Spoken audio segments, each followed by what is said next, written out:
Considering what I'm listening to when I watch Professor Corey Anton's videos, lately he's discussed an array of topical philosophical issues, and he moves from one point from kind of speaking about oneself as an identity of self to cultivate oneself, and then he moves into a distinction or a transition away from the individual to speak about how one is found to be as part of their community, as part of their social life, using language.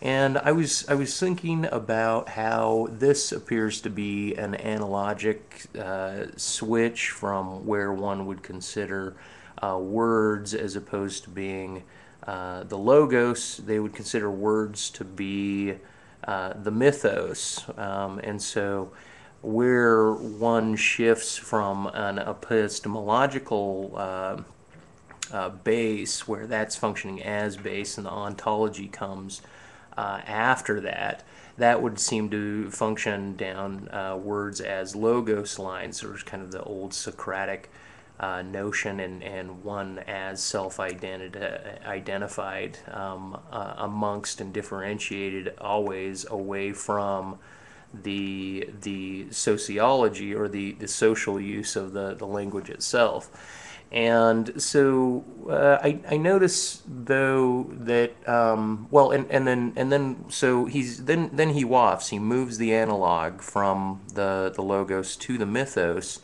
and speaks about how to fold, so to speak, one's consideration of how they're going to look at their being relative to knowledge claims about their being.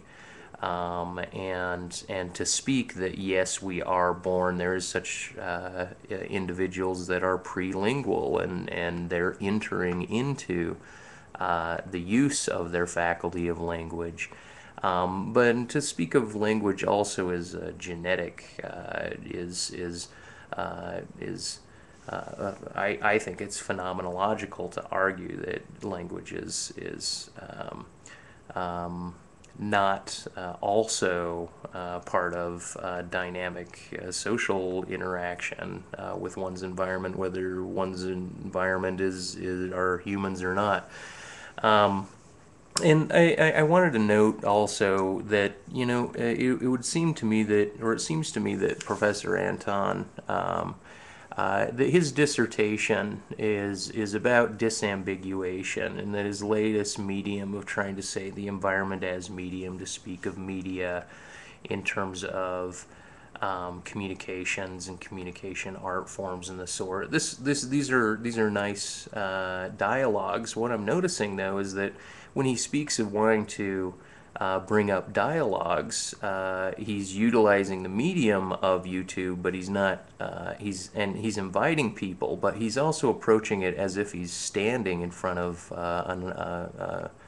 a podium, as if he's teaching. And I imagine this is a habitual carryover from what he does in his day-to-day life. But what I was going to mention, or what I'm mentioning, is that his focal point, his gravity, appears to be about disambiguation relative to ambiguation, and that where clarities of thought become unclear, they become cloudy. And I've noticed, I've known other communication professors, and other's dissertation was on play, and how his focal point, his gravity, his center, where his work was going was towards play, where another was about consideration.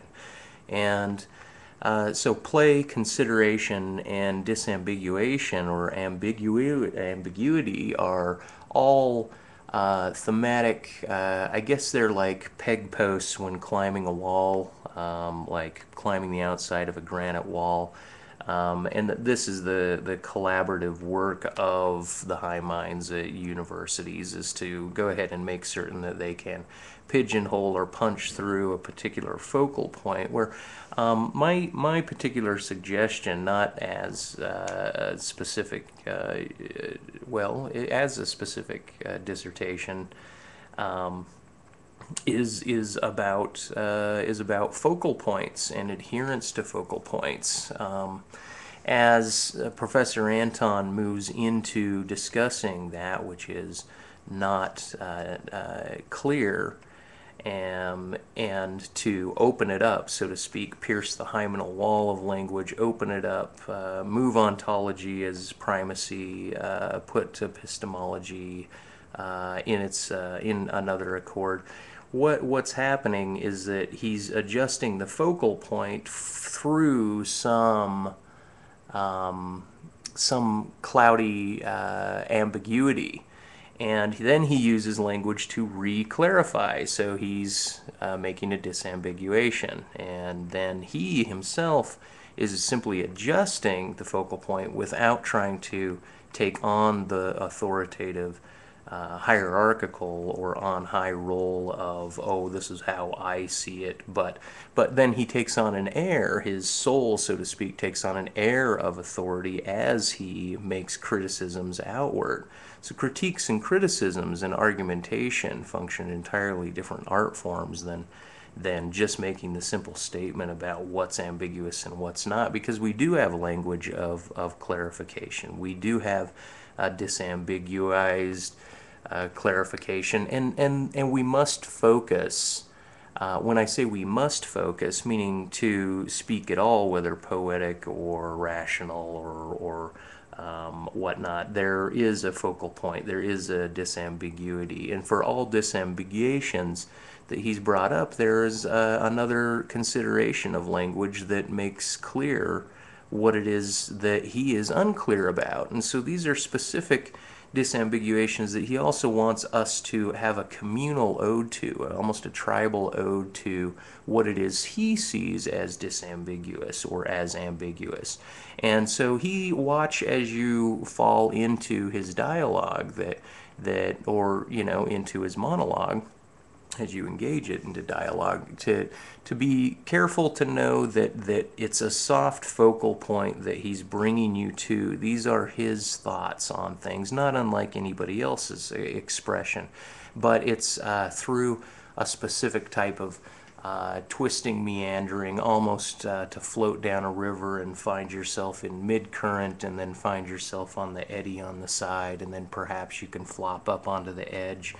And so his dialogues and his expressions are, I think, very, very nice, very, very nicely put. I do think, though, his argument with Gary is, it's terse, and I mean, he's softly approaching it, but his knee-jerk reaction, I wonder of, as an adopted child, I wonder of what it means to make the difference and the distinction between what's inherited in terms of religious structure and what was desirous of what one considered or speculated about what was not. So that one's individual drives throughout a career might lead them to a particular desire to formulate and make their focal point of their work and their art of life, whether on a guitar, a surgeon's knife, or a paintbrush,